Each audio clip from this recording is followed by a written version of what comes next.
Épisode de Board Game Duel, le podcast sur les jeux de société où deux jeux s'affrontent dans un duel sans merci. Je suis votre hôte, Sam, et avec moi, j'ai quelqu'un qui est un hybride, on sait pas trop quoi, mais on va le prendre pareil. Un hybride? Je te dirais que je suis pas mal un hybride entre un homme et une femme étant mon père et ma mère, mais bon, en dehors de ça, je suis pas mal normal. Ouais, je dis ça parce qu'aujourd'hui, notre thème, ça va être les jeux qui sont des hybrides entre un jeu de levée et autre chose. Puis pour l'occasion, je vais vous présenter un jeu qui est tout chaud, qui vient juste d'arriver. C'est le jeu Origin Story, le petit dernier de Stonemaier Games. Puis toi, Vincent? Moi, en fait, je vais vous présenter un jeu qui est pas tout à fait sorti. C'est Toshi, designé par Suzuki Takayuki, publié par Locomuse Studio. Qui nous ont donné une copie presse pour qu'on puisse vous en parler avant qu'ils sortent. Sont-ils pas fins? Mais ça va être pour plus tard dans l'émission, parce qu'avant tout ça, comme le veut la tradition, on va faire un retour sur notre duel de l'an passé. Puis l'an passé aussi, on était dans la nouveauté, mais cette fois dans les jeux duel. Moi, je vous avais présenté Duel pour la Terre du Milieu, qui est la refonte là, de Seven Wonders Duel, avec les mêmes auteurs, mais avec un thème Seigneur des Anneaux. Puis on est allé vraiment grappiller les meilleurs éléments là, de Seven Wonders Duel et de ses extensions pour nous amener une nouvelle mouture qui est meilleure que l'original. Puis récemment ou bientôt, là, il y a l'extension qui sort. Là, on en a parlé il y a 2 semaines dans notre épisode là, des sorties de SN. Un de tes choix, Vincent, c'était l'extension pour Duel pour la Terre du Milieu. Mais je regarde les votes, puis je pense pas que ça t'a servi bien. Non, à date, ça va pas bien, mon affaire dans ce duel-là, en effet. En fait, ça va vraiment pas bien. À part moi, j'ai pas d'autres votes. Ça arrive. Je m'attends à avoir une conséquence bientôt. C'est sûr que Mathieu a essayé de briber la foule en offrant des t-shirts gratuits à ceux qui votaient pour lui, là, mais ça a quand même pas marché. Pour l'instant, je suis en avance, mais je pense qu'on va se garder encore un petit peu de temps avant d'annoncer le gagnant officiel, là, mais je commence déjà à penser à ça va être quoi ma conséquence pour toi. Là. J'ai pas hâte de savoir. Il va falloir t'animer le quiz à Estrijou en chess. Non, je pense pas que personne ne veut voir ça. J'allais dire que je suis pas très exhibitionniste dans la vie. Je suis quand même pas mal pudique. Fait que ça, j'aurais mis un veto sur le fait que je l'aurais pas fait. À la place du nom, c'était quoi ton jeu dans ce duel-là? En fait, mon jeu, c'était le jeu Ironwood de Mind Clash Games, un jeu de duel aussi asymétrique. Moi, je trouvais que ça me faisait beaucoup penser à, comme, dans le style Star Wars Rebellion, War of the Ring, où tu as deux factions qui jouent quand même une game assez différente, tout en se tapochant. Puis là, la mécanique principale, c'est qu'on joue des cartes actions, puis on effectue qu'est-ce qui se passe dessus. C'est vraiment un jeu que j'ai beaucoup apprécié, parce que je le comparais à 2 jeux qui sont quand même très longs. Puis Ironwood, lui, propose vraiment quelque chose de beaucoup plus condensé. Puis j'ai pas eu l'occasion de le ressortir encore, mais j'ai vraiment hâte de le refaire. C'est juste qu'on a eu plein d'autres jeux à essayer. On a toujours plein de jeux à essayer. Puis celui-là, c'en est un que là, il va falloir que je le sorte. Là. Ça commence à me titiller pas mal. Tu m'amènerais Estrijou. C'est sûr Ouais, qu'à c'est 2, vrai. par exemple, c'est moins la place pour ça, mais des fois, le matin ou juste avant le quiz, mettons, ça pourrait peut-être se faire. Parce que moi, Ouais. du tout, j'aimerais ça y rejouer. OK. Bon, ben, je vais amener ça. Parce que Duel pour la Terre du Milieu, je l'ai déjà rejoué plein de fois, là, parce que c'est un meilleur jeu encore cette année. Non. C'est juste parce que ça se joue plus rapidement. Pas vraiment. Ben oui.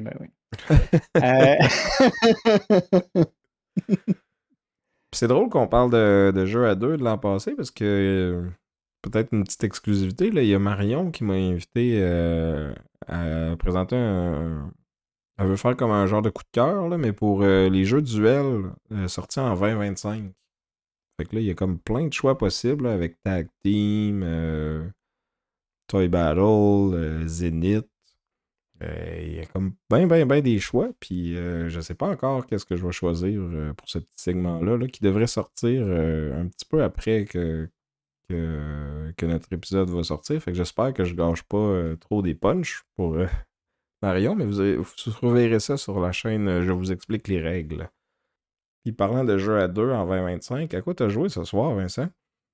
Ce soir, c'est drôle que tu en aies parlé à l'instant. On a essayé Zenith sur Board Game Arena. Fait que ça, Zenith sorti cette année, designé par Grégory Grard et Mathieu Roussel, publié par Playpunk. C'est un peu un jeu de souk à la corde, mais où il y a beaucoup de cordes en même temps à tirer. C'est un jeu très take-that, où on va avoir une main de carte, puis à chaque tour, on va pouvoir faire une action qui implique une de ces cartes-là. On a comme l'action de jouer la carte en payant son coût. Ça fait qu'on tire sur une des cordes de notre côté. Chaque carte a comme une couleur, puis ça nous permet de tirer comme sur la corde de cette couleur-là, qui sont en fait des planètes. Puis ça nous permet aussi de faire un effet qui peut être soit bénéfique pour nous ou qui nuit à notre opposant, là. Il y a vraiment beaucoup, beaucoup d'interactions, là. Les cartes, ça va de je vole des cartes de l'autre bord, je détruis des cartes de l'autre bord, je gagne des ressources, je donne des ressources à l'autre, là. Il y a vraiment beaucoup, beaucoup d'effets différents qui peuvent être utilisés. Puis les cartes, dans le fond, qu'on va avoir jouer de cette façon-là, restent de notre côté, puis donnent un rabais pour les autres cartes de cette couleur-là qui vont s'en venir. Fait que, tu sais, de détruire les cartes des autres ou de voler les cartes des autres, ça nuit un peu à l'économie de notre opposant, puis ça nous aide, nous. Fait qu'il y a, il y a ces effets-là. Ensuite, on peut décider de jouer la carte pour l'arbre de technologie. Il y a comme 3 arbres de technologie, 3 pistes, en fait. Puis à chaque fois qu'on progresse, mais dans le fond, quand on doit payer une ressource particulière, puis ça nous donne un bonus. Si on augmente toutes les pistes, on peut aussi comme tirer sur plusieurs cordes en même temps. Fait qu'en plus d'avoir des effets qui sont instantanés, ben, on amène les planètes de notre bord. Puis ça a un effet cumulatif. Fait que, plus on progresse sur ces pistes-là, ben, en fond, on fait tous les effets de la position à partir du bas jusque là où on s'est rendu. Fait que, plus ça va, plus ça fait des actions, plus c'est fort, mais aussi plus ça coûte cher en la ressource. C'est le zénithium, je pense. Plus ça coûte cher, dans le fond, en zénithium pour pouvoir progresser. Mais c'est des bonus de plus en plus forts parce qu'ils sont cumulatifs. Puis finalement, ben, tu as un peu l'option du pauvre, là, où tu peux pas te payer une carte devant toi, tu peux pas te payer une amélioration dans l'arbre de technologie, mais tu peux défausser une carte pour avoir un effet. Puis en fonction de l'arbre de technologie auquel cette carte appartient, ben, on a un bonus différent. Fait que ça peut être ramasser de l'argent de base, ramasser du zénithium ou piocher 2 cartes sur le dessus de la pioche, puis les mettre au hasard dans nos pistes. Fait que, ça peut nous donner un rabais pour plus tard. Fait que c'est un jeu, c'est ça, qui est très, très coupe-gorge, parce qu'on est vraiment tout le temps en train de saccager les plans de l'autre en jouant nos cartes. C'est un jeu où il y a beaucoup d'équilibristes aussi, parce que tu as ces 5 cordes-là où tu vas essayer de tirer, puis essayer de t'arranger pour que ton opposant ne se rende pas trop loin sur chacune. Ben, tu peux t'en Ça- permettre un peu quand même. Parce que, tu sais, pour gagner, il faut que t'en aies soit 3 fois la même corde que t'as ramené de ton bord. Ben, la même planète, là. Ou t'en as 4 différentes, ou t'en as 5 au total, peu importe leur couleur. Fait que, tu sais, il y a des fois que t'es même quasiment. Quand tu vois que t'es en train de perdre, tu veux quasiment que l'autre, il la gagne rapidement pour qu'elle retombe au milieu, puis qu'elle soit plus facile à tirer de ton bord après. Si ça le fait pas gagner, bien sûr.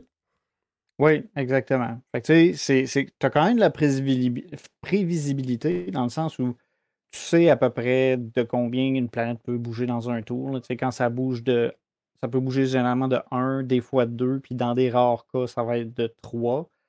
Fait que tu sais, tu peux comme prévoir un peu le coup, puis jouer un peu avec tes chances en fonction de ce que tu vois. Puis c'est ça. Moi j'ai trouvé ça cool. J'ai trouvé ça très, très interactif, très take-that. C'est simple à prendre en main. Tu sais, l'iconographie est assez claire, là. vois les cartes, c'est assez rapide même de comprendre qu'est-ce que ça veut dire. Je trouve ça bien intéressant. J'ai bien aimé moi aussi. C'est peut-être pas dans le top tier de ce genre de jeu-là, là. Je pense que dans le même style un peu, je préfère encore la pureté puis la thématique de Watergate. Mais tu sais, ça fait changement, puis c'est quand même bien. Je trouve qu'il des fois, il s'étire peut-être un peu trop longtemps. Parce que, comme tu dis, là, il y a beaucoup de take-back, beaucoup de back and forth. Fait que, tu sais, des fois, tu progresses, puis là, t'es proche d'avoir de quoi, puis là, whoop, l'autre, il pogne une technologie où il deux, trois cartes qui s'enchaînent, puis là, il retire ça de son bord, puis on dirait que, comme, des fois, il y a comme pas de fin à ça, là, puis ça fait que la partie dure peut-être une petite affaire, un petit 10% de trop, là, que... Mais des fois, c'est des fins tendues, puis autant d'autres fois, tu sais, j'ai joué quand même pas mal parce que ça a été le... tu sais, sur le Discord du professeur Board Game, il organise des tournois sur BGA à chaque mois, là. Il y a un mois que ça a été ça, là. Fait que j'ai comme eu plein de games de Zenith en même temps, puis on dirait que j'étais un petit peu saturé là, de ce jeu-là. Mais Ouais, ben, j'allais dire en même temps, tu sais, c'est comme. C'est pas un jeu filler, c'est comme un petit peu plus. un petit peu Un petit plus peu plus. long, mais puis un petit peu random aussi, parce que des fois, comme t'es sur le bord de finir, puis là, il te manque juste une carte bleue ou une carte humain, puis là, comme t'arrives pas à la piger, là. Même si t'as le leadership qui te permet d'avoir une plus grosse main, même si tu fais tout dans ton pouvoir, que il te manque juste ça, puis tu l'as, puis là, comme elle sort Le pas. hasard, c'est ça, le hasard des cartes est pas avec toi. Mais somme toute, c'est ça, j'ai trouvé ça pas mal intéressant, quand même facile à prendre en main. Puis, Il est très beau aussi, le artwork, là, ça fait un peu cartoon. ouais, puis les noms des personnages ont comme. J'ai l'impression qu'il y a des références un peu à des trucs, là. Il y a des Mhm. noms qui font allusion à différents univers, là. Fait que j'ai trouvé ça cool. C'est ça. Je suis content d'y rejouer, mais je vais pas courir après, puis je vais pas me l'acheter non plus. Puis sur notre code de complexité, là, où 1 à 5 pour la lourdeur de règles, puis A à E pour la profondeur stratégique. Je dirais 2B. 2B, 2C peut-être. Moi, un 2B, je pense. Parce qu'au Il y a final, quand même il y a des décisions intéressantes, mais tu sais, t'es quand même dépendant de ce que tu pioches. Pas mal. c'est ça. Puis sinon, Sam, à quoi t'as joué, toi, récemment? Ben, récemment, on a reçu une copy-paste de Asmodée, un jeu de Reiner Knizia, un autre. Et c'est Le Hobbit, Histoire d'un aller-retour, ou The Hobbit There and Back Again, qui est sorti cette année, publié par Office Dog. C'est pour ça que j'avais demandé à ce qu'il nous envoie une copie presse, parce que c'est le même éditeur qui avait fait le jeu de pli du Seigneur des Anneaux. Fait que tu sais, comme même éditeur, même propriété intellectuelle, là, en tout cas dans le même univers, là. C'est pas le même livre, là, mais je pense que c'est assez proche, là. Ouais, mais en tout cas, ça filait comme un score facile à faire, mettons. C'est ça. Mais c'était aussi un jeu de roll and ride qui est d'habitude pas ma grosse tasse de thé, mais tu sais, comme à l'occasion, j'aime bien ça, là. Fait que j'étais curieux de voir qu'est-ce que ça allait donner tout ça. Puis, dans le fond, le jeu, j'ai été surpris, c'est quand même une grosse boîte qui est bien remplie, qui était assez pesante, là. Puis dedans, dans le fond, il y a comme quatre espèces de livrets. Dans le fond, le jeu vient avec 8 scénarios différents, là. C'est comme une pseudo-campagne, là. Tu peux les faire toutes séparément ou en prendre un au hasard ou les faire un après l'autre, là. Dans le fond, je pense que le niveau de complexité va peut-être augmenter un petit peu là, dans les derniers scénarios par rapport au premier, là. Mais le principe de base, c'est qu'on va rouler 5 dés, puis après ça, à tour de rôle, on va aller drafter ces dés-là. Fait que si on joue à 4 joueurs, puis que je suis le premier joueur ce tour-ci, ben, je vais rouler les 5 dés, je vais prendre le premier, puis après ça, ça va tourner autour de la table, puis tout le monde va en prendre un, puis je vais ramasser le dernier dé qui reste. Puis sur ces dés-là, il va y avoir différents symboles, dont il y en a beaucoup qui vont nous permettre de tracer des petits chemins sur les cases dans notre livre. Fait que dans le premier scénario, ben, on joue, dans le fond, le début du livre du Hobbit, là, quand Gandalf et Thorin arrivent avec la compagnie là, des 13 nains pour venir recruter Bilbon. Donc, le plateau, c'est comme la comté là, ou Hobbiton, là, puis on essaye de faire des chemins qui vont relier les nains à la maison de Bilbon. Étant donné que c'est des nains qui ont voyagé longtemps, c'est des nains qui ont faim. Fait qu'il faut que tu essayes de collecter des pains pour les nourrir pour qu'ils fassent plus de points. Il y a comme quand même une couple de niveaux dans le niveau en question, là, dans le chapitre. Je trouve ça assez. Il y a beaucoup de trucs justement qu'il faut que tu planifies parce que tu peux comme pas garder tes pains d'avance. En tout cas, c'est quand même plus poussé un peu comme Roll and Ride que ce que j'avais déjà essayé, mettons.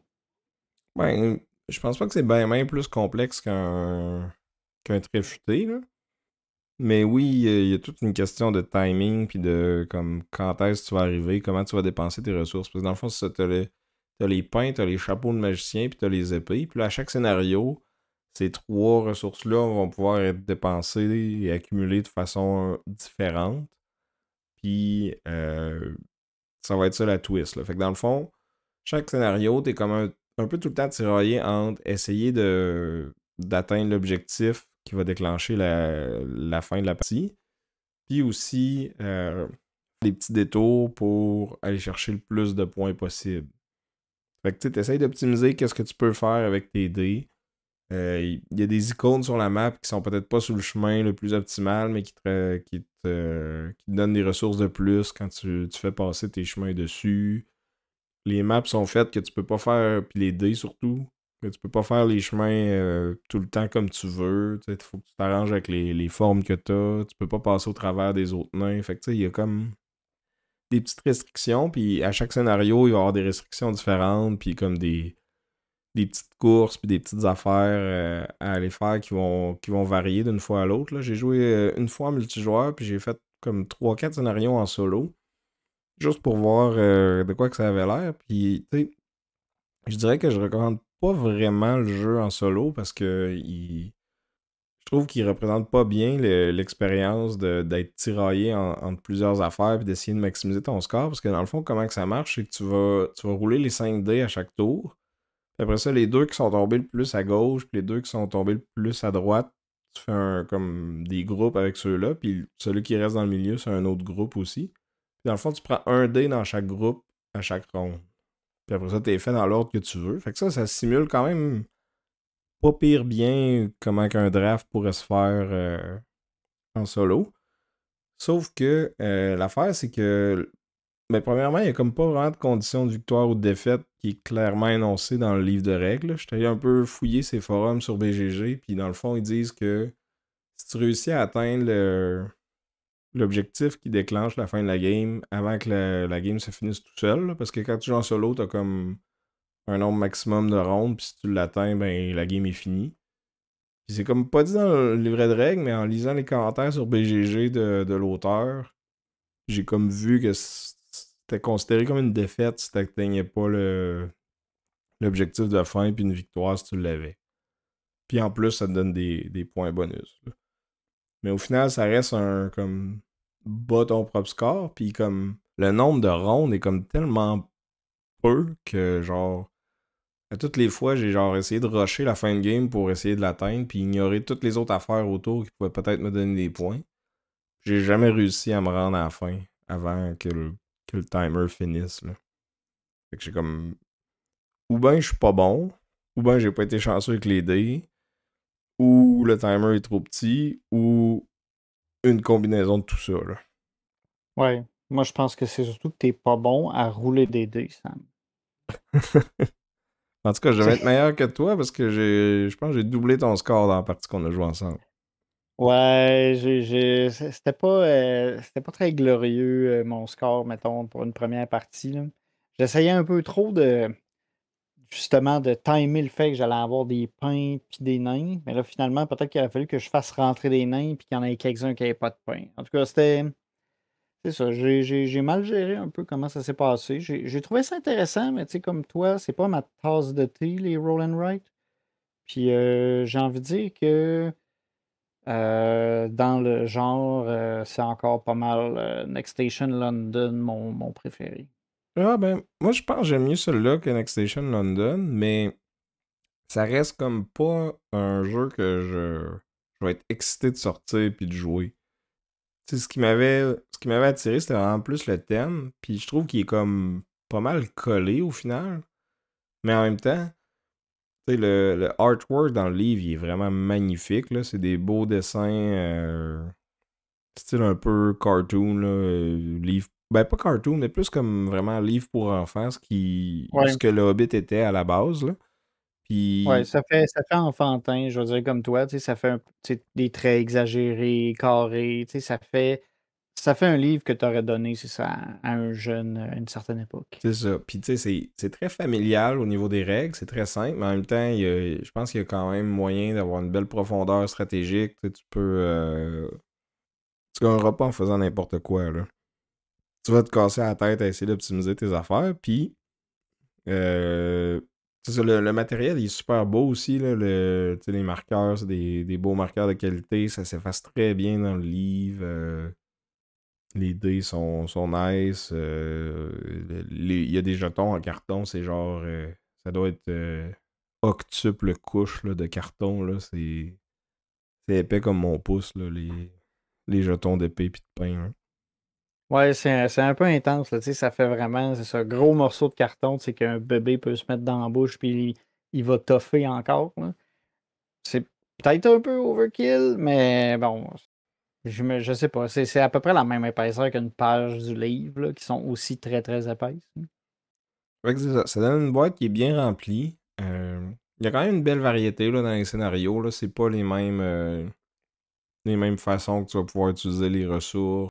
Il va y avoir différentes sortes d'objectifs secondaires. Là. C'est sûr qu'au final, tu pars du point A, puis tu vas aller au point B, puis tu as des chemins plus ou moins pratiques pour faire ça. Là. Ça reste comme au cœur de chacun des scénarios que j'ai joués. Ça, je les ai pas toutes faites. Là. Peut-être qu'il y en a qui font exception à ça, là, mais je vais être curieux, je pense, d'essayer au moins les 8 scénarios en multijoueur. Là. Peut-être pas dans le prochain mois, là, mais comme éventuellement, là, le sortir de temps en temps. Tu sais, c'est pas tout à fait un filler, mais c'est pas trop long non plus. Là. Une quarantaine de minutes peut-être à 4 joueurs. Là. Probablement moins à 2 ou 3. Là. Ouais, moi, c'était un peu plus long que ce que j'aurais aimé pour un roll and write, mais comme je dis, tu sais, j'aime mieux Next Station London qui se joue quand même assez vite quand le monde ils connaissent le jeu, là. Mais tu sais, ça, c'était correct. Ben, Next Station London, il y a l'avantage que comme tout le monde utilise le même résultat en même temps. Fait que Ouais, c'est sûr que ça fait que ça va plus vite. L'autre, par contre, il rajoute un petit peu d'interaction parce que tu drafts les dés. Fait que tu sais, peut-être que tu vas pas laisser un dé que tu sais qui va aider quelqu'un dans une course pour un objectif. Parce qu'il y a plein de petits objectifs. Comme dans le premier scénario, c'est genre amener Thorin et Gandalf à la maison de Bilbon. Puis ça, c'est pas ça qui va déclencher la fin de la game. Mais si tu réussis à le faire, puis si en plus tu as assez de pain pour les nourrir, ben tu peux faire quand même beaucoup de points comme ça. Puis si t'es le premier à le faire, t'as encore plus de points. Fait que tu as comme une petite compétition pour ces objectifs-là qui sont différents à chaque scénario, puis qui te rajoutent comme. Tu sais, d'habitude, les roll and write, il y a zéro interaction. Ben, celui-là, il y en a quand même un petit peu plus, là. ouais, tu sais, la game peut être arrêtée parce que c'est un autre joueur qui a complété la condition de victoire. Fait que tu sais, c'est sûr que ça ajoute plus d'interaction que d'habitude. Moi, c'est peut-être ça qui est venu me déranger dans un peu ce que je suis habitué, là, mais c'était original. Je pensais que t'aimais ça être désagréable avec les autres. Ouais, mais tu sais, c'est pas le jeu où tu peux vraiment activement être désagréable. C'est plus, tu sais, j'avais mon plan, le dé il est jamais sorti ou il a tout le temps été drafté. Puis là, la game est finie parce que toi, Sam, t'as pogné le dé qu'il te fallait. Puis là, tu sais, c'est à mener en fonction des dés, tu sais, je suis comme, OK, t'as rentré Torrent déjà? Genre, je suis même pas à la veille de rentrer un nain parce que j'ai pas pogné les bons chemins. En tout cas, fait que tu sais, c'est ça. Tu sais, moi, j'ai trouvé ça correct, là, mais Mais je... il donne quand même des façons de mitiger ça. Tu sais, les chapeaux, tu peux les dépenser pour faire toutes sortes de chemins, slash des ressources au bon moment. Puis, Jusqu'à temps que t'en aies plus, parce que moi, ouais, j'avais faut que t'es. épuisé pas mal. Ben, c'est ça, faut que tu les utilises avec parcimonie. Puis, tu peux toujours aussi trasher un dé pour faire une action de voleur. Mais celle-là aussi, tu sais, comme c'est des one-shots, fait que quand t'es mal pris, tu peux le faire jusqu'à un certain point. Ouais. Ben, en tout cas, pas, je ferais pas, je te le redemanderai pas, mettons. Ok, fait que c'est moi qui vais le garder, celui-là. Ouais. Puis sinon, peut-être un 2C, celui-là. Parce qu'il est aussi simple que Zenith, mais je pense qu'il y a quand même plus de stratégie. Parce que justement, il faut que tu te laisses flexible pour être capable de t'adapter à ce que les dés te donnent. Un peu comme My City, du même auteur, qui a fait Ouais, My ouais, City ouais. Roll and Write aussi. Fait que c'est un peu un mélange de tout ça puis de Railroad Inc. Mais Ouais, avec du draft de dés. faut pas que tu te peintures dans un coin. Mais t'as plus, c'est ça, d'interaction un peu. C'est ça. Fait que c'était le Hobbit, histoire d'un aller-retour, designé par Reiner Knizia et publié par Office Dog. Et on rappelle, c'est Asmodée qui est le distributeur puis qui nous a envoyé une copie presse pour qu'on puisse vous en parler. Puis vous dire de peut-être l'essayer avant de l'acheter. Je pense que c'est ça la conclusion. Donc voilà pour les jeux qu'on a joués récemment. On va maintenant passer à notre événement principal, notre duel. On rappelle, on est dans les jeux hybrides entre un jeu de levée puis autre chose. Fait que dans le fond, des jeux qui utilisent le jeu de levée, mais plus comme une mécanique que comme c'est juste ça le jeu. Là. Il y en avait eu Ouais, en fait, quelques-uns avant, tu sais, Brian Boru en était un, Arx qui était Arc. super populaire l'année passée. Mais là, on arrive avec deux nouveautés qui partent de cette idée-là, mais avec qui vont s'hybrider avec quelque chose de complètement différent. Ouais, j'allais dire, j'ai le goût de commencer parce que justement, je trouve que ben, moi, le jeu que je vous présente, c'est Toshi Toshi, qui va sortir cette année normalement. Designé par Suzuki Takayuki, publié par Locomuse Studio. Puis en fait, c'est un mélange de jeu de levée et de contrôle de territoire. Tu sais, ça, en fait, au début, quand tu m'as compté, quand Sam m'a présenté le jeu, j'ai fait je vois difficilement comment ça marche. Je me dis, va-tu être comme Arcs? Non, c'est assez unique comme concept. Donc, à la base, c'est un jeu de levée typique. Là. On a cinq couleurs de cartes. On a des chiffres qui vont de 1 à 10. Puis, dans le fond, à chaque round, quelqu'un dirige la levée, fait il joue une carte, il faut suivre la couleur si on peut. Puis on met des cartes. Par contre, Là, là, il y on a commence déjà la déjà. première twist. Si on peut pas C'est suivre, ça. toutes les cartes Si on- sont des atouts. C'est exactement là où je m'enlignais. Tu sais, d'habitude, on a comme un atout, peu importe, mais là, c'est dès que tu peux pas suivre, t'es l'atout. Fait que c'est un peu. Ça change un peu la dynamique. Puis dans certains cas, dans la partie à maner, ça peut changer aussi que ce soit les cartes plus basses au lieu des cartes plus hautes qui montent. Je vais en reparler un peu plus tard, mais ça peut changer ça aussi. Tu as des trucs intéressants comme ça. Là, on fait la levée. Fait que, tu sais, selon qui gagne, soit c'est par l'atout, soit c'est par la valeur de carte. La personne qui a gagné va prendre les cartes de la levée, puis va les garder avec lui temporairement. Les autres joueurs vont pouvoir aller placer un jeton dans un plateau principal, dans un plateau commun. Le plateau commun, en fait, ça va être un quadrillé de 5 par 5 cartes qui, au début, contient juste 5 cartes, qui sont les quatre coins puis le centre. Puis les gens peuvent aller mettre un jeton, soit sur les côtés, les coins ou sur une carte carrément. Puis ça va déterminer un peu où est-ce qu'ils veulent prendre possession, de quelle carte ils veulent prendre possession à la fin de la partie. Fait que c'est un jeu de majorité. Fait que quand tu as plus de jetons qu'un autre joueur à la fin de la partie autour d'une carte, tu vas remporter cette carte-là, puis ça va te faire des points. Là, la phase, il y a une notion de priorité en fonction du positionnement de tes jetons. Fait que, si tu as mis un jeton sur une carte, ben, c'est toi qui as comme l'absolue priorité en cas d'égalité. Si tu la mets sur les côtés, c'est comme le deuxième bris d'égalité. Puis le troisième, c'est les coins. Parce que dans le fond, des cartes qui vont être mises sur le côté des cartes, ben, ils vont toucher seulement à deux cartes. Fait que c'est la carte à Le, gauche et à droite ou la carte en haut en bas. le jeton. Le jeton, j'ai dit quoi? T'as dit carte. Placé à OK. côté de la carte. On OK. place les jetons à côté des cartes. Oui, oui, oui. Désolé. Puis quand on met les jetons au coin des cartes, ben là, ils peuvent toucher à quatre cartes.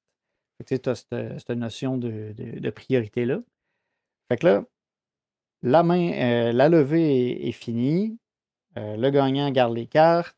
Les perdants vont placer chacun un jeton autour des cartes qui sont déjà présentes. Tu ne peux pas mettre un jeton en disant éventuellement, il va y avoir des cartes là. Il faut toujours que tu les mettes à côté de cartes qui sont déjà sur le plateau.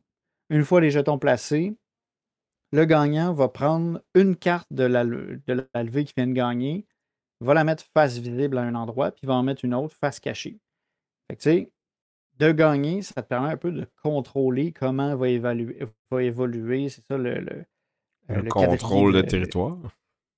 ben, c'est ça, mais le quadrillé de cartes, puis savoir quelle carte va valoir plus ou moins cher, puis tu as comme une partie d'information cachée parce que tu sais quelle carte cachée tu mets où, puis qu'est-ce qu'elle vaut. Fait que tu as moyen d'utiliser ça pour soit tendre des pièges ou préparer des gros points dans le futur. Là. Fait que tu peux jouer avec ça. Puis, après avoir placé tes cartes, tu peux faire une de trois actions qui est soit déplacer un de tes jetons, retourner une carte. Ça peut être n'importe quelle carte qui est cachée. Dans le fond, on la révèle face ouverte. Ou on peut flipper la carte qui est au milieu du plateau, qui fait que, justement, au lieu que ce soit les cartes les plus hautes qui gagnent les levées, c'est les cartes les plus basses. Puis tu peux la retourner plusieurs fois, celle-là. L'autre action, c'est de choisir qui va ouvrir la prochaine main. C'est ça. Fait que tu peux choisir en fonction de ça. Sinon, c'est toi qui commence avec la main. Fait que c'est ça. Fait qu'on on tourne comme ça jusqu'à temps que toutes les 25 cartes aient été jouées. Fait que, on passe au travers de notre main de carte, puis à la fin, on a vraiment notre carré 5 par 5. Puis là, en fonction des jetons qui sont placés sur le plateau, ben, on va récupérer des cartes. Il y a quatre cartes qui étaient au début, là, les quatre cartes des coins que j'ai parlé vite vite. Là, il y a une espèce d'autre majorité. C'est que la personne qui a le plus de ces cartes-là, c'est pas des cartes qui valent des points comme telles, mais si quelqu'un a plus de cartes comme ça que les autres, ben, il va faire un 12 points de bonus. C'est une autre source de points qui est disponible. Puis, c'est ça. Fait que c'est un jeu où justement, de gagner une main, de gagner toutes les mains, en fait, faut pas que tu le fasses. Parce qu'il faut que tu en perdes pour pouvoir aller placer des jetons. Mhm. Faut vraiment que tu réussisses à un peu trouver la balance entre le nombre de fois que tu vas gagner versus le nombre de fois que tu vas perdre pour pouvoir placer des jetons, mais aussi pour pouvoir prendre le contrôle du plateau puis savoir où les bonnes cartes sont. Puis des fois, tu sais, tu vas te placer à une place au début de la partie. Tu vas avoir des jetons à des endroits qui finalement ne sont pas super avantageux parce que les gens ils ont mis des cartes pas bonnes autour. Ben, tu sais, d'être premier, ça te permet de déplacer ton jeton puis peut-être d'altérer un peu le nombre de points que tu vas avoir finalement. Fait que, tu sais, je trouve ça super intéressant. Puis par-dessus ça, tu sais, ça c'est la version comme de base. Tu peux ajouter des personnages. Fait que dans le fond, chaque couleur de jeton a comme un personnage associé. Chaque personnage a comme un pouvoir qu'il peut activer dans la partie. Il y a certains pouvoirs qui peuvent s'activer soit quand ils perdent la main ou soit quand ils gagnent la main. C'est un pouvoir que tu utilises une fois dans la partie. Ça va de placer un deuxième jeton sur un tour. Ça peut être de Placer un jeton n'importe où, même un endroit où il n'y a pas de carte encore. Puis c'est ça. Puis une fois que tu as utilisé cette habilité-là, ben, tu gagnes une nouvelle façon aussi de faire des points en fin de partie. Fait que, tu sais, ça peut être que tu fais des points de plus quand tu n'utilises pas tes jetons. Fait que tu es comme encouragé à gagner plus de levées. Ça peut être que tu fais plus de points si tu as des couleurs de cartes différentes à la fin ou des couleurs de cartes pareilles. Ou ça peut être que les cartes qui ne donnent pas de points normalement vont te donner des points. Fait que, tu as une petite variété, une petite asymétrie qui vient inscrire et qui change un peu la stratégie parce qu'on n'a pas toutes la même façon de faire des points en fin de partie. Ouais, j'ai pas tant trippé sur ces pouvoirs-là, honnêtement. Parce que, dépendamment de ta main, ils peuvent être vraiment bons à, comme, borderline inutile, là. Tu sais, si mettons, t'as comme beaucoup de grosses cartes de plein de couleurs différentes, ça peut être bon de comme tout gagner les levées, mais si t'as ce pouvoir-là pis que t'as une main de marde, que tu gagneras pas aucune levée, que t'es tout le temps obligé de. T'es tout le temps capable de suivre, peu importe c'est quoi la couleur qui est demandée, t'es pas capable de briser de l'atout, pis t'as juste des cartes dans le milieu, fait que ce soit haut ou bas, ça sera jamais tout le premier, ben. Ouais, Tu mais feras pas de ça, points, c'est là. là, tu viens de décrire la pire game possible, là. Je veux dire, Mais ça peut arriver, tu sais, pis. Je mais c'est comme trouvais. dans tous les jeux de levée, tu es toujours dépendant de ta main. Mais tu sais, là, tu peux changer si c'est les plus hautes ou les plus basses qui gagnent. Fait que tu peux avoir un impact là. Mais il faut que t'en Puis, gagnes une main pour être capable de faire ça. ouais, ben là, mais en même temps, les autres joueurs sont pas intéressés à tout le temps gagner. Tu sais. Il y a des joueurs, justement, tu sais, à un moment donné, t'es comme j'ai perdu la main, OK, mais je vais pouvoir mettre mon jeton, fait que je suis content.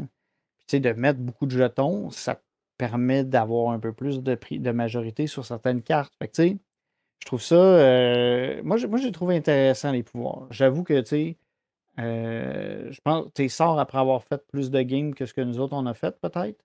Une fois que tu as comme vraiment sizé les bons placements puis la bonne stratégie, tu peux Ouais. ajouter ça pour pimenter le truc. Mais moi, j'ai trouvé ça quand même intéressant. C'est sûr que ça fait que justement, ça change un peu les objectifs. Tu sais, il y avait Nadine qui jouait avec nous autres, elle avait un pouvoir, c'était juste stupide. C'était, faut pas qu'elle tous les jetons qu'elle place pas lui faisaient des points supplémentaires. Fait qu'elle s'arrangeait pour essayer de gagner le plus possible les mains. Mais tu sais, il a fallu qu'on essaye de s'ajuster puis qu'on fasse d'autres stratégies. Mais tu sais, j'ai trouvé que ça redynamisait peut-être le jeu si tu jouais beaucoup, puis qu'à un moment donné, tu avais besoin un peu de le faire varier. Peut-être, mais j'ai l'impression que c'est le genre de jeu qu'il faut que tu joues vraiment beaucoup pour, tu sais, comme avoir une stratégie puis comme l'explorer à fond, là. J'ai l'impression que tu vas profiter plus du jeu si tu le joues souvent que si tu le joues une fois par année puis que tu y retouches plus, là. Ce qui est Oui, tellement non, non. weird puis particulier, tu sais, de devoir des fois gagner, des fois perdre. On l'a vu souvent, ça, dans les jeux de levée, mais comme le fait que toutes les cartes qui sont off-suit deviennent de l'atout, puis que c'est la plus haute carte qui est off-suit, qui est bonne, on dirait que moi, ça. J'ai perdu mes repères, là, de comme, ah, ben là, j'ai rien qu'une sorte de carte, c'est fort, le monde ne pourra pas couper, mais là, non, tout le monde peut couper tout le temps, puis. En tout cas, j'ai pas été capable de Oui. m'ajuster à cette stratégie-là. Moi, j'ai envie de dire que c'est que le jeu avait pas le choix pour que justement quelqu'un soit pas en situation qu'il ait vidé tout le monde de leurs autres couleurs, puis que lui, il a la main, puis il va jamais la perdre. C'est pour équilibrer ça. Parce que, mettons, tu es le premier joueur, tu as toutes les cartes jaunes. Tu fais juste jouer du jaune, puis tu vas être le gagnant de toutes les mains de toute la game. Ouais. Fait que, tu sais, d'avoir cette notion-là de off-suit, ça fait que le gagnant va nécessairement tourner. Fait que je pense que c'était un peu, c'est un choix de design pour que le jeu fonctionne, qui ont dû faire ça. Non, ça, je remets pas en question ce choix-là. C'est juste que c'est tellement particulier que faut, faut que tu t'adaptes à ça. Puis, tu sais, je pense pas qu'on était rendu là après quelques parties, là.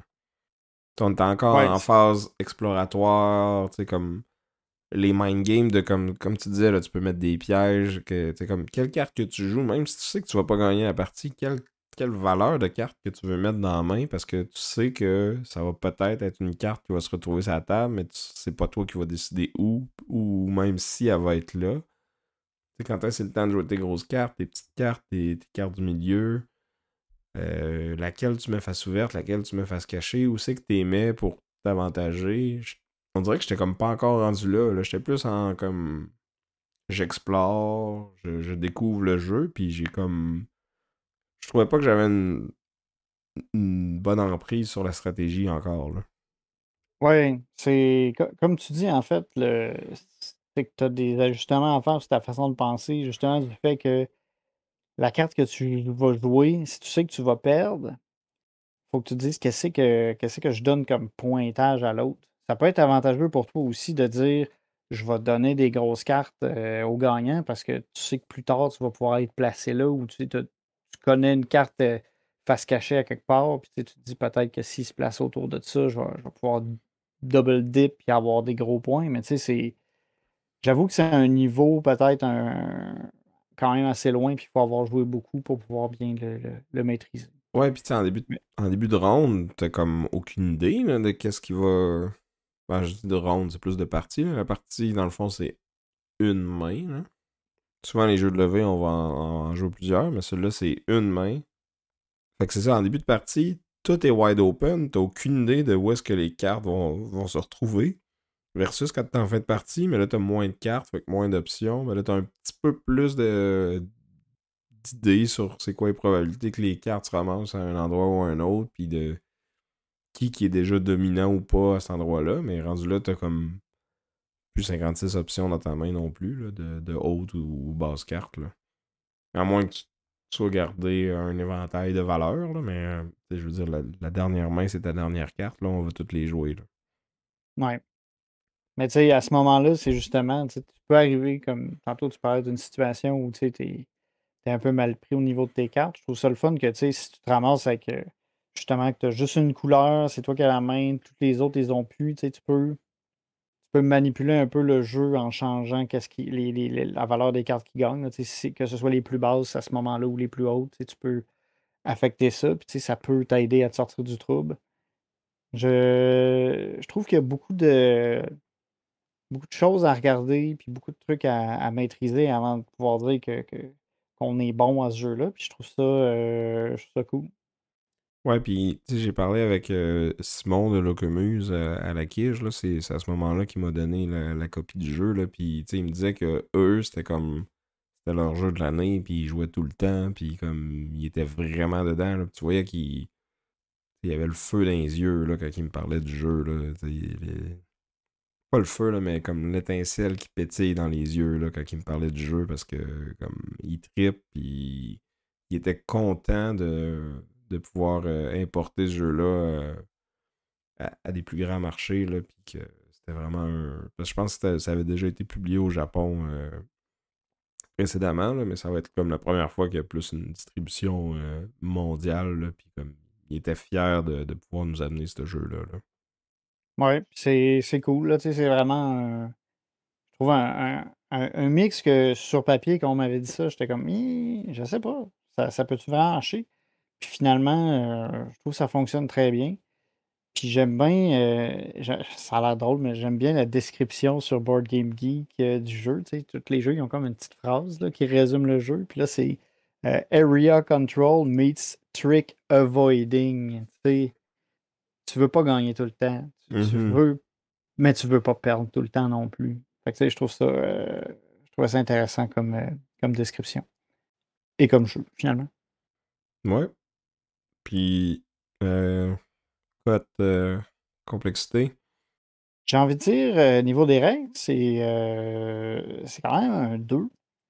Puis j'ai envie de dire au niveau, stratégie, c'est Peut-être même D. c'est ça, j'allais dire C majuscule, genre, tu sais, c'est j'ai l'impression que, tu sais, ça prend un temps avant de vraiment de maîtriser puis de comprendre toute la subtilité puis de savoir bien jouer. Mais tu sais, tu peux quand même y jouer sans penser en 4D, là. Non, Fait que c'est tu sais, ça. Mais il est pas intuitif à expliquer. Là. Tu sais, au début, j'ai commencé à expliquer les règles, puis comme je voyais qu'il y avait comme de la confusion là, autour de la table. Là. Pourtant, un coup que tu as commencé à jouer, c'est quand même assez simple, mais tu sais, comme. Bon, ben, première affaire, après une levée, on place des jetons autour des cartes. Là, t'es comme, ouais, mais il n'y a pas de cartes à la table. À quoi. Tu sais. Fait que j'ai pas trouvé une ouais, bonne façon de l'expliquer simplement, mais tu sais, je pense que le best, c'est la vraiment de jouer deux trois mains, puis comme. Ok, là tu comprends, puis peut-être t'es mieux de resetter à ce moment-là pour comme pas faire n'importe quoi ou à ton premier tour. Là. ouais, puis t'es comme c'est surtout que, tu sais, tu gagnes la main, mais tu sais, c'est pas si avantageux que ça. Fait que t'es comme, ouais, mais là, je veux vraiment gagner la main, pis tout ça, mais t'as besoin, en tout cas, c'était, ouais, oui, c'était, ça a pris un petit round, là, tu sais, une première levée avant de faire comme, ah, ok, c'est juste ça. C'est Mais en même ça. temps, c'est tout ça. Non, c'est ça. D'habitude, un jeu de levée serait peut-être un 1. Celui-là, il est un 2 parce que c'est ça. Il y a comme quelques concepts qu'il faut que tu t'allumes, là, mais ça reste, somme toute, assez simple. Ouais. Un coup, t'as commencé à l'exécuter. Ouais, puis mettre un jeton a été difficilement plus difficile que ça, des fois, là. Je regardais le plateau, puis j'étais comme: «OK, là, où est-ce que je veux aller, là?» Il fallait juste que je mette un jeton, puis, des fois, j'étais gêné parce que je me disais: «D'habitude, j'en fais pas, là, de la paralysie de l'analyse», mais là, j'en ai fait un peu, là. J'ai ralenti le groupe un peu, pendant la partie, là. Mais je sentais que j'avais des grosses décisions à prendre.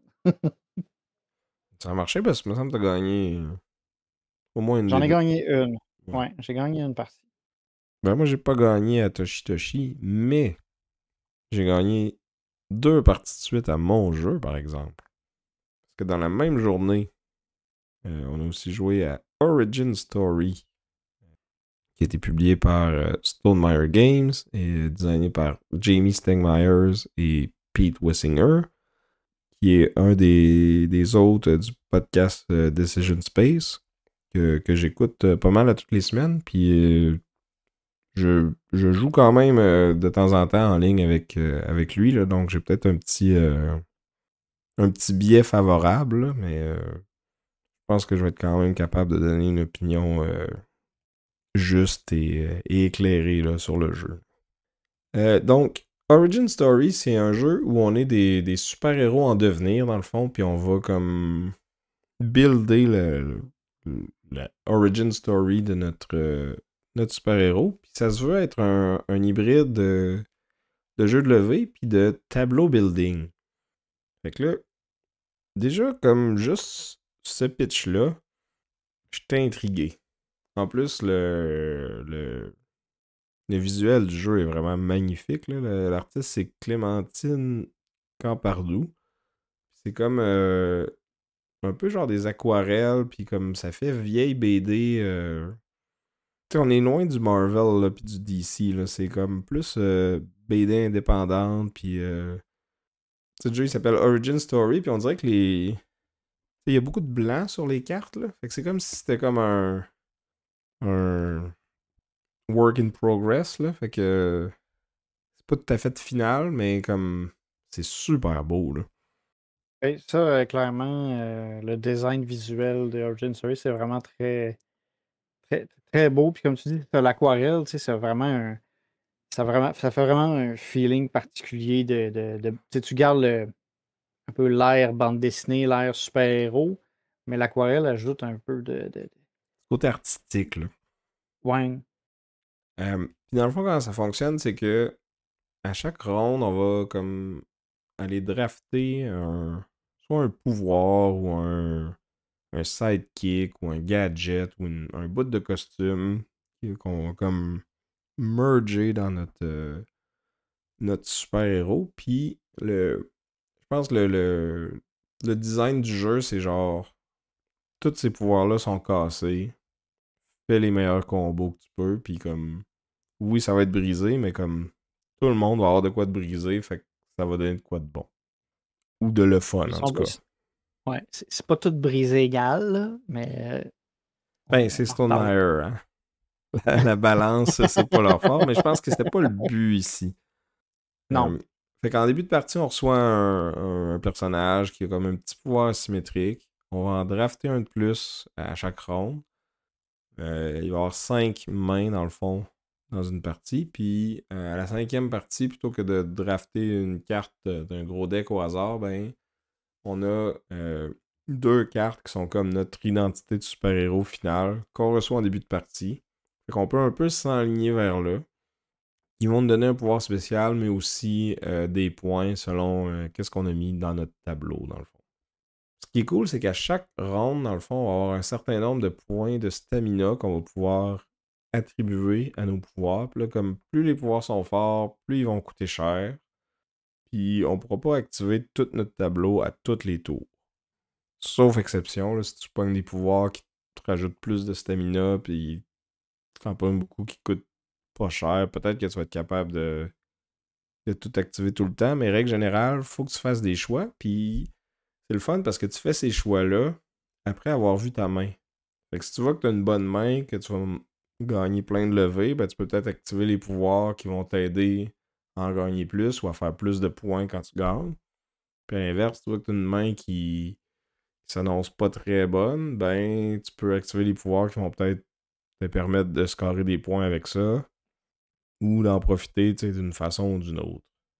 Puis après que tout le monde ait activé ses pouvoirs, on va décider si ce round-ci on est un super-héros ou un super-vilain. Fait que si on est un super-héros, ben on va gagner un point par levée qu'on réussit à remporter. Si on est un super-vilain, ben là c'est comme on essaie de remporter aucune levée. Puis si jamais on réussit à faire ça, ben ça nous donne 4 points. C'est des mains de 10 cartes, je pense. Ou 8, je me rappelle plus. Mais en tout cas, c'est pas des grosses mains. On n'a pas le deck au complet dans les mains. C'est 10. Fait que 4 points, c'est quand même. C'est pas rien, là. Ça, mais ça te limite quand même à 4, alors que tu sais, si tu as vraiment une bonne main, tu peux faire pas mal plus de points en tant que héros. Puis, comme on disait, tu as des cartes de pouvoir ou d'alliés qui vont te permettre d'avoir d'autres sources de points dans le round. Fait que, tu sais, il y a moyen de faire quand même un nombre de points substantiel si tu as les bonnes conditions réunies. Mhm. Mais t'as des façons aussi après que t'aies gagné la levée, des donner aux autres ou de la splitter en deux, puis ça peut affecter ton score. Tu sais, t'as des pouvoirs qui te permettent de donner le lead à quelqu'un d'autre, mais de prendre un point quand tu fais ça. Tu sais, il y a vraiment un peu de tout dans ce deck-là. Là. C'est un gros deck, mais en même temps, le jeu, il peut jouer jusqu'à 5. Puis t'as 4 rounds que chacun va en piger 3. Là, fait que tu vas passer une bonne partie du deck à chaque game, là, selon le nombre de joueurs. C'est sûr qu'à 2, peut-être un petit peu moins, là, mais... Fait que tu sais, il y a beaucoup de combos possibles, beaucoup de pouvoirs différents. Puis pour rajouter encore plus de chaos, au round 3, on va piger un événement dans un deck un peu plus petit, là, mais qui a quand même peut-être une vingtaine de cartes. Là. Donc c'est un événement aléatoire qui va affecter tout le monde de façon égale. Il y en a un qu'on a pogné que au début de la manche, on envoyait 3 cartes à notre voisin, puis au final, c'était le nombre de levées que ce voisin-là faisait qui déterminait notre score. Fait que tu pouvais t'arranger pour donner des mauvaises cartes puis comme te mettre en vilain, mais là, si tu fais ça, c'est sûr que le voisin va essayer d'en gagner comme au moins une pour te scraper ton score. Fait que tu sais. Celui-là, à la limite, j'ai trouvé qu'il était comme un peu trop chaotique, là. C'était intense, mais en même temps, j'ai trouvé ça intéressant parce que ça brasse un peu ton idée habituelle du jeu de levée. Tu sais, oui, OK, au niveau équilibre ou au niveau tu sais, stratégie, ça fait un peu bizarre. Là, tu sais, ça te sort vraiment de ta zone de confort, mais j'ai trouvé ça intéressant. J'ai trouvé ça cool comme dynamique. Moi, je trouvais ça rafraîchissant. Tu sais, ça a l'air drôle parce que là, j'essayais de faire gagner quelqu'un en particulier en échevant mes cartes préférées. Puis à côté, là, j'essayais comme de pas gagner de cartes parce que je voulais pas te donner des points, admettons, parce que tu étais super-héros. Fait que moi j'ai trouvé ça drôle, moi. J'ai trouvé ça cool. C'est sûr que toi, t'avais le pouvoir de personnage qui fitait bien avec ça, que tu pouvais comme donner les levées à quelqu'un d'autre, puis faire des points. Fait que tu pouvais les gagner, puis après ça, les donner à la personne qui allait te les redonner. Fait que c'est comme tu double dip dans les points en faisant ça, là. Ouais, c'était quand même cool de faire Peut-être ça. pour ça que t'as trouvé ça cool, cet événement-là. T'avais le pouvoir qui fitait avec. Ouais, c'est ça. Tu sais, il y a des pouvoirs, c'est ça, qui sont assez situationnels, alors qu'il y en a d'autres qui sont un peu plus qui sont bons un peu plus tout le temps, là. Tu sais, comme il y en a un, c'était dès que tu commences avec la levée avec une carte rouge, ben tu fais un point. Fait que, tu sais, pour certains, selon le hasard, ben, tu sais, tu peux avoir une main qui a plein de rouge. Fait que clac, clac, clac, clac, tu sais que c'est plein de points que tu as potentiellement en banque. Il faut quand même que tu lead. Ouais.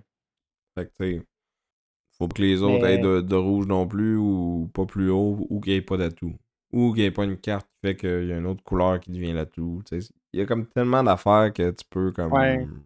Mais à ce moment-là, Marie, elle avait aussi la carte qui faisait que quand elle gagnait une main, puis que c'était pas elle qui avait lead, elle faisait un point. Fait que, tu sais, elle gagnait une main, elle faisait un point. Elle commençait en rouge, elle faisait un point. Fait que, tu sais, c'était. C'est ça, il y a des affaires qui arrivent qui sont quand même hot, puis tu te dis, ça fonctionne, mais ça fonctionne pas tout le temps, mettons. C'est ça. Fait que tu sais, dans sa structure, je trouve ça reste un jeu de levée classique. Là. Tu sais, il y a 4 couleurs, une qui est l'atout. Euh, la plus haute de la couleur demandée va gagner, à moins que ce soit un atout. Puis...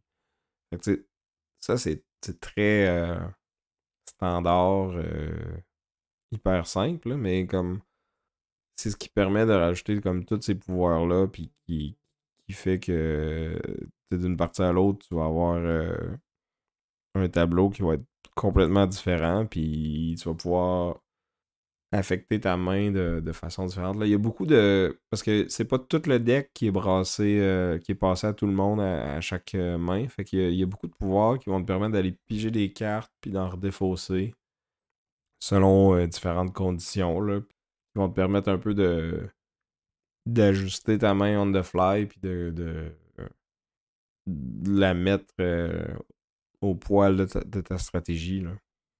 Ouais, puis tu sais, le fait que tu sais, tu peux décider d'activer, tu as tout le temps comme plus de pouvoir dans ton tableau que de stamina, mais tu as toujours comme une décision à prendre qui fait que tu peux ajuster ton jeu. Tu sais, si tu bon, admettons, en fonction de ta main, se rendre ici, ben, tu sais, je suis mieux d'utiliser ce pouvoir-là parce que celui-là, je pourrais pas l'avoir ou il va être moins efficace. Tu as un peu ce truc-là pour t'ajuster. Ça, j'ai trouvé ça bien. Puis, on Mhm. a-tu parlé de quand tu te révèles parce que tu as un autre pouvoir à la fin? Ouais, j'avais dit au début là, que dans le fond, au début de la partie, on t'en donne deux. Puis au début du 5e round, tu vas choisir lequel des deux, quel super-héros tu deviens au final. Fait que là, ça va te donner un certain nombre de points selon qu'est-ce qu'il y a dans ton tableau, plus un autre pouvoir que tu rajoutes. euh. Fait que tu sais, ça t'enligne un peu en début de partie sur quel, euh, quel pouvoir tu devrais drafter. Là. Moi, j'en avais un, mettons, qui me donnait un point pour chaque type de carte qu'il y a dans ton tableau. Fait que tu as des alliés, des gadgets, des costumes, des pouvoirs, des bursts, des ci, des ça. Fait que tu comme. Plus t'en as des différentes, plus cette carte-là était payante. Puis en plus, ça me permettait de, je pense, euh, d'avoir plus de stamina là, pour pouvoir en activer plus. Là. Sinon, j'en ai vu une autre qui donnait des points selon les coûts en stamina de tes pouvoirs. Fait que tu sais, si t'as des plus gros pouvoirs, mais qui coûtent plus cher, pendant la game, ça peut être un peu tannant parce que tu peux pas toutes les activer tout le temps, mais tu sais, comme ces cartes-là, ils vont te donner peut-être entre 6 et 9 points. Mais moi, elle m'a permis d'en faire comme 12 d'un coup. Là. C'est une game qui se finit dans les 30-40. C'est quand même une bonne chunk. Là. C'est un solide coup de pouce. Puis tu sais, ce pouvoir-là, tu sais, il y en a peu dans la partie. Fait que ceux-là, ils vont revenir quand même assez souvent, surtout si tu joues à 5, je pense qu'ils sont toutes techniquement en jeu. Mhm. Ben, moins nombreux, ben, il y en a moins. Tu sais, tu peux comme à un moment donné comprendre un peu comment ce pouvoir-là marche, puis planifier un peu mieux, puis voir un peu mieux comment ça se passe à force de jouer. Mais c'est chaotique. Ça pour ça, c'est quand même intense, là. J'ai été surpris, en fait, quand on C'est. en parlait, puis quand on jouait, moi, je m'étais dit à la fin du jeu, t'aimeras pas ça, Sam, Ben, parce que c'est trop chaotique. Ça m'a surpris. oui, c'est très chaotique, mais en même temps, je trouve que le jeu te donne beaucoup d'outils pour t'ajuster à ce chaos-là. Que ce soit quel pouvoir tu vas aller chercher, t'as toujours au moins l'information de ta main quand ça vient le temps de choisir quel pouvoir tu vas drafter, quel pouvoir tu vas activer. Fait que dépendamment de comment tu construis ton tableau, puis de c'est quoi ta main de carte, puis c'est quoi les pouvoirs que tu vas aller activer, je pense que tu sais, il y a beaucoup de moyens de moyenner, puis de faire de la limonade avec les citrons que le jeu te garoche. Là. Ouais. Puis c'est le fait qu'il te donne quand même 3 cartes, choisis 3 cartes pouvoir, 3 cartes amélioration.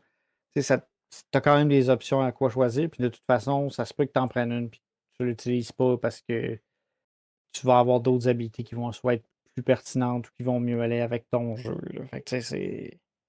Même si à un moment donné, t'as 3 cartes qui sont un peu moyennes, tu sais, c'est pas une perte comme telle. Tu sais, tu perds pas comme C'est pas la f- d'action comme telle. Non, c'est pas la fin du monde. Puis le fait qu'il y ait 5 mains versus une pour Toshi, mettons, ben la chance de comme piger une bonne main versus une mauvaise va comme un peu plus s'équivaloir. Là. Ça serait surprenant que comme 5 mains de suite, ça soit toi qui ait la meilleure main tout le temps. C'est sûr. Sauf qu'à Toshi, tu sais, ce qui est habituellement la meilleure main, tu sais, elle sera pas la meilleure main à Toshi. Tu sais, parce que de toute façon, tu veux pas gagner tout le temps. Fait que t'auras beau avoir la meilleure main, tu sais, classique, j'allais dire, tu sais, ça vaut pas. Tu veux pas l'avoir.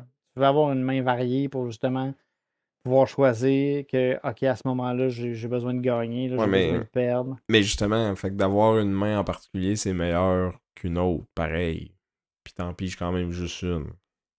Oui, mais tu Fait que sais, t'sais, ça change quand c'est plus les cartes autres qui gagnent. ben, si t'as juste Euh, des cartes du milieu puis de toutes les couleurs, comme moi j'ai eu une partie, j'étais un peu fourré puis je pouvais rien faire parce que j'avais pas de carte haute pour battre, j'avais pas de carte basse pour battre quand le truc shiftait, puis j'étais tout le temps capable de fournir.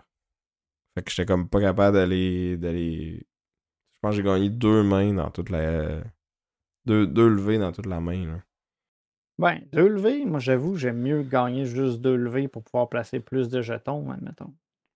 Parce que tu Ben, sais, c'est là que tu te reprends, tu sais, de placer plein de jetons, c'est bon parce que tu peux comme contrôler plus de cartes puis peut-être faire plus de points. OK, tu sais pas ils sont où les bonnes cartes. OK, tu peux pas les déplacer après si tu gagnes pas de main. Mais tu as quand même un incitatif. Tu sais, moi, perdre plusieurs mains d'affilée à Toshi, je me sentais pas mal parce que je me disais justement, ben là, je regardais vos jetons puis là, j'étais comme, si j'ai plus de jetons que vous autres, j'ai plus de chances d'avoir plus de cartes puis de gagner. ouais, c'est sûr. Mais tu veux gagner des fois aussi, là, parce que c'est quand même payant de dire je sais que cette carte-là elle vaut cher. Ou de pouvoir tasser un de tes jetons qui a été mal entouré par les autres joueurs. Ça, c'est quelque chose aussi que je me disais que, tu sais, qui mérite d'être évalué. Tu sais, parce que là, souvent, on se disait ah ben là, tu sais, on a donné deux grosses cartes à l'autre joueur, mais ça peut être intéressant de mettre des cartes bases qui sont cachées pour justement dire ah ouais, tu t'es mis là, je vais mettre un petit 1 à côté de toi, tu vas l'avoir, là. Mais tu sais, ce ne sera pas payant. Fait qu'il y a des trucs de même que je trouve qui sont intéressants. Tu sais, on est dans un jeu de levée un peu plus classique, là, tu sais, à part la twist que les cartes qui sont pas en demande deviennent l'atout. Tu sais, on reste dans notre Yeah. confort, je veux dire. Ben, non, moi, je suis pas d'accord pantoute, là. Je trouve que c'est pas mal plus un jeu de contrôle de territoire avec un petit jeu de levée à côté, comme qui est une mécanique pour savoir où est-ce que tu vas placer tes jetons pour contrôler les territoires. Là. Puis justement, le fait que comme n'importe quelle carte devient un atout quand c'est pas la couleur demandée, je trouve que ça fait vraiment plus différent des jeux de levée traditionnels que Origin Story. Je sais pas, Origin, il y a tellement d'affaires bizarres qui peuvent se passer, tellement de combos qui peuvent apparaître. Justement, tu sais, tu peux perdre le contrôle beaucoup plus facilement, j'allais dire, dans Origin Story que dans Toshi Toshi. Mais justement, ça c'est comme une caractéristique des jeux de levée. Là. Des fois, t'es comme. T'as juste pas de main, puis comme. T'es pas capable de couper, ou t'es tout le temps obligé de suivre que les autres. Tu sais, quelqu'un prend le lead au début de la main, puis le garde tout le long. C'est quoi qui peut arriver, puis qui fait partie de la game quand tu joues à ces jeux-là, mais t'as pas vraiment dans Toshi du fait que tout est un atout. Là.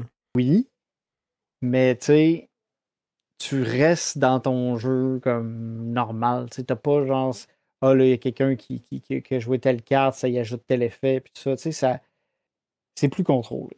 C'est plus Puis j'aurais. contrôlé, mais t'as beaucoup de variables à checker, de genre quelle carte qui va se ramasser où. Tu sais, on a tout parlé pendant qu'on a parlé du jeu, justement. Là.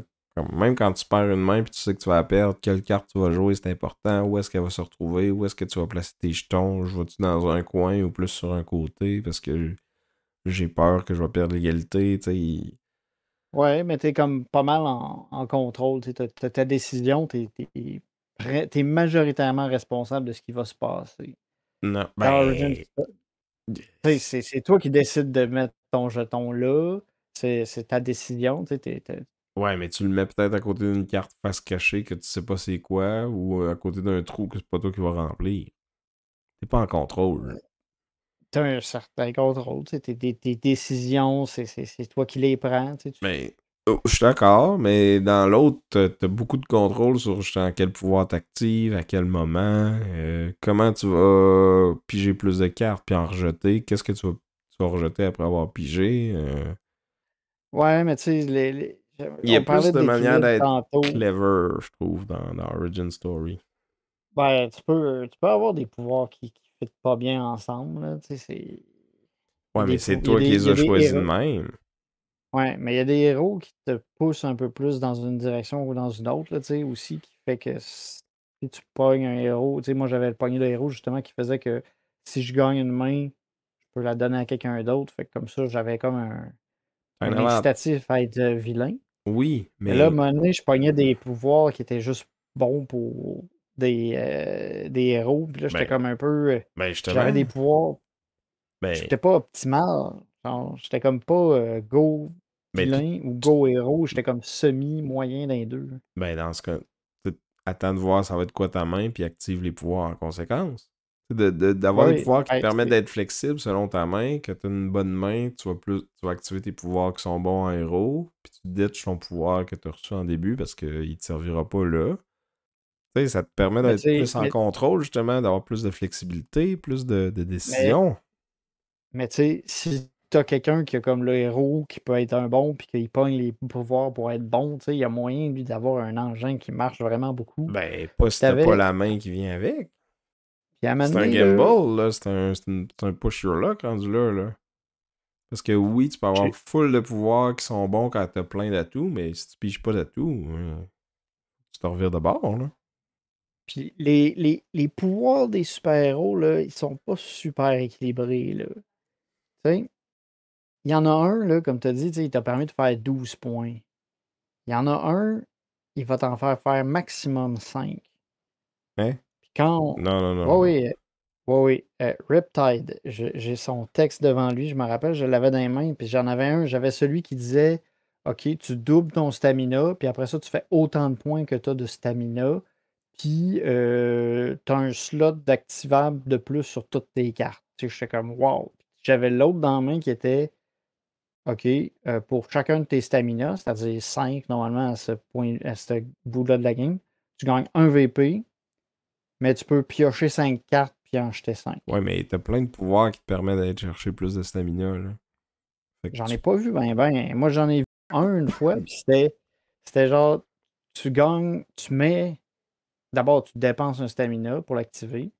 On t'en donne 3, fait que t'es comme à plus 2 que tu peux jouer ce tour-ci, là, parce que tu en as joué un pour en gagner 3, fait que tu as une balance de 2. Puis après ça, à la fin du round, tu en jettes 4 ouais, de mais façon permanente. ouais, mais t'en as d'autres qui t'en donnent un à la fin du round si t'as gagné une levée ou moins. Tu sais, moi j'en ai vu d'autres, là. Fait que tu Moi, je sais, n'ai même pas vu ça. J'en ai vu aucun. C'est sûr que là, ça, c'est le hasard, là, mais tu sais. mais il te reste l'autre super-héros pour te revirer de bord qui t'a fait plein de points, là. Puis qui t'a permis de Ouais, supercharge toutes tes habiletés. Tu sais, t'avais le tableau qui fitait avec celui-là, là. Fait que t'as pas mal mais je, pris. mais je me disais quand même, tu sais, ce héros-là, il est vraiment pas bon par rapport aux autres effets qu'on voyait, tu sais. Ben, il est plus situationnel. Mais tu le vois au début de la partie. Fait que tu peux. Tu sais, si tu vois passer des pouvoirs qui te donnent plus de stamina, ben tu te garoches dessus.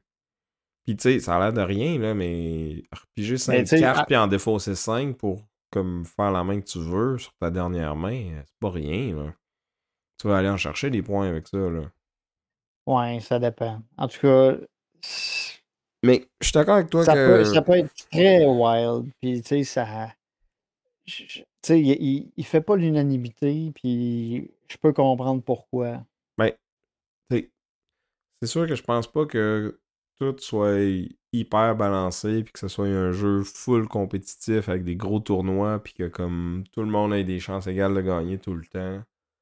C'était pas ça le but en designant ce jeu-là. Là. C'était vraiment de faire de quoi de chaotique, euh, amusant puis comme que tu peux prendre en main rapidement puis genre faire des trucs cassés puis des gros combos puis t'amuser avec ça. Là. Je pense quand même que le meilleur joueur de levée va avoir plus de chances de gagner à celui-là. Quelqu'un qui est plus expérimenté avec les jeux de levée va avoir les repères que tu as développés avec tous les autres jeux. Ils vont te servir dans celui-là, puis même s'il y a une part de hasard, comme dans tous les jeux de levée, en fait, là, le, le, si t'as plus d'expérience, plus de skill, tu vas gagner plus souvent. Malgré que tu n'auras peut-être pas tout le temps le pouvoir, le meilleur héros ou la meilleure combinaison de tableaux. Il va y avoir moyen de t'en sortir pareil. Puis, ça m'amène à dire, je pense, la plus grosse différence que je trouve entre les deux jeux, là, c'est que Origin Story, c'est vraiment plus comme une éthique de design moderne, là, de genre, il y a des centaines de jeux qui sortent à chaque année, le monde il en achète plein, il joue une fois ou deux, puis il passe au suivant, puis il faut vraiment qu'il fasse une bonne impression. Tu sais, il est comme c'est super beau, c'est du full bon matériel. Le jeu il look, il va faire des belles photos sur Instagram. Tu vas le jouer dès la première partie, tu vas bien le comprendre, tu vas avoir du fun, tu vas t'amuser. Puis peut-être que tu vas passer à un autre, puis tu sais qu'il n'y a pas toute la profondeur puis la richesse de d'autres jeux, mais comme le but c'est d'avoir du bon temps la première fois que tu le joues. Puis tu sais, il va être encore le fun la deuxième puis la troisième fois aussi. Mais je pense pas qu'il est designé pour être, tu sais, comme devenir un lifestyle game que tu joues juste à ça tout le temps puis que tu essayes de devenir bon en jeu-là. Versus Toshi que comme la première fois que tu vas jouer, ou peut-être même les 5 premières fois que tu vas jouer, tu vas être un peu perdu, tu sais pas trop qu'est-ce que tu fais. Tu es en mode plus exploratoire. Tu vois là, qu'il y a des horizons stratégiques, qu'il y a comme de la profondeur qui est là, mais t'es comme pas capable de la comprendre complètement puis de bien la maîtriser. Mais tu sais, clairement, il y a quelque chose qui est là. Puis tu sais, comme pour vraiment l'apprécier, tu sais, il faut que tu le joues 3 4 5 10 fois avec le même groupe, que tu développes une méta. Là, tu vas peut-être plus embarquer dans les mind games de qui met quelle carte où, puis dans quelle main, puis tu sais. Après, tu vas pouvoir ajouter les pouvoirs asymétriques pour comme te redonner une deuxième vie, puis tu sais, c'est. Il est pas fait pour être joué juste une fois, je pense, celui-là. Là. Non, clairement pas. Je pense que tu vas justement, il va être beaucoup plus gratifiant à rejouer plusieurs fois pour justement tu sais, le saisir correctement. Puis je pense que tu vas avoir un défi beaucoup plus intéressant à terme parce qu'il va être moins dépendant des cartes aléatoires de pouvoir que tu vas pogner ou pas pendant ta game. T'sais, à un moment donné, ça va vraiment être tu sais, un duel de cerveau, de stratégie de OK, il faut que j'aille gagner cette main-là à ce moment-là, il faut que je place ces cartes-là ici, il faut que j'aille perdu celle-là pour pouvoir placer mon token ici. Je vais aller chercher telle carte, je vais aller chercher tel point. Tu sais, t'as un peu plus de. Il y a un peu plus de brain derrière Toshi que derrière Origin Story, à mon avis. Hmm. Les décisions ont des plus gros impacts. Je dirais plus ça comme ça. Tu sais, tes premiers tours, un peu comme tu sais, quand je parlais de DST, ça, tes premiers tours, c'est là que tu as le moins d'infos, mais que c'est comme quasiment le plus lourd de conséquences. Là. Ben, pas si pire. Tu sais, en même temps, au premier tour, tu sais, t'as pas beaucoup d'options. Tu sais, les cinq, en fait, les premiers jetons que tu mets, ils vont être autour des 5 cartes de départ. Fait que là, c'est de savoir, tu veux-tu te placer au milieu ou tu veux être dans un coin tout seul. Tu sais, c'est Ben, pas super ou dans le important. coin, ou sur le côté de la carte, ou dessus, ou. Mais tu Ouais, sais, je mettons le pense pas que premier personne va tiers se. de la game, c'est quand même important. Puis pas juste genre où est-ce que tu vas placer tes jetons, mais quelle carte tu vas jouer, quelle carte qui va te rester dans ta main. Ça va quand même Ouais, enligner pas mal ta partie. ta Là. partie. Ouais. Chose d'autre à ajouter? Je pense que ça fait le tour. Je pense que c'est maintenant au tour de nos auditeurs de nous dire ce qu'ils en pensent. Est-ce que vous êtes plus hashtag Team Vince avec Toshi Toshi ou hashtag Team Sam avec Origin Story? Ou sinon, si vous avez d'autres jeux hybrides de jeux de levée et d'autres choses que vous préférez, faites-nous en part dans les commentaires. Vous pouvez faire ça sur Facebook, sur YouTube, sur Instagram, sur notre Discord, sur votre application de podcast préférée. Tous les moyens sont bons pour nous rejoindre. Ou sinon, un bon vieux email, boardgameduel@gmail.com. Fait que dites-nous votre jeu de levée hybride préféré. Si vous voulez venir jouer avec nous, il est encore temps de s'inscrire à Estrijou, je crois, au moment où ce que le... Oui. Peut-être qu'il reste encore des places, ouais, mais oui, oui, si vous l'écoutez aujourd'hui où c'est sorti, là, ben, c'est en fin de semaine, c'est joue. Fait qu'on on va être là. On va animer un quiz comme les années précédentes. On va jouer avec vous autres si vous venez. En tout cas, moi, j'ai bien hâte. Là, j'ai vraiment. Ça fait un petit bout là, que j'y pense, là, puis que je suis comme, ah, ça va être le fun. Là, on va pouvoir sortir plein de jeux, jouer avec plein de monde. Là, je suis fébrile, là, j'ai hâte. Yes, si vous portez votre merch de Board Game Duel, vous pouvez même choisir le jeu auquel on va jouer avec vous. Exactement. Puis là, si vous dites, ah ben là, moi, j'ai pas de t-shirt de Board Game Duel, eh bien, vous pouvez remédier à la situation en allant sur notre spread shop. Malheureusement, vous ne pourrez plus écrire sur votre gilet vous êtes quelle équipe parce qu'il y a eu quelques débordements au niveau des textes écrits sur nos t-shirts. Fait que maintenant, ils sont juste Board Game Duel. Fait que vous allez devoir juste nous dire votre affiliation au lieu de l'afficher. Merci, Matt.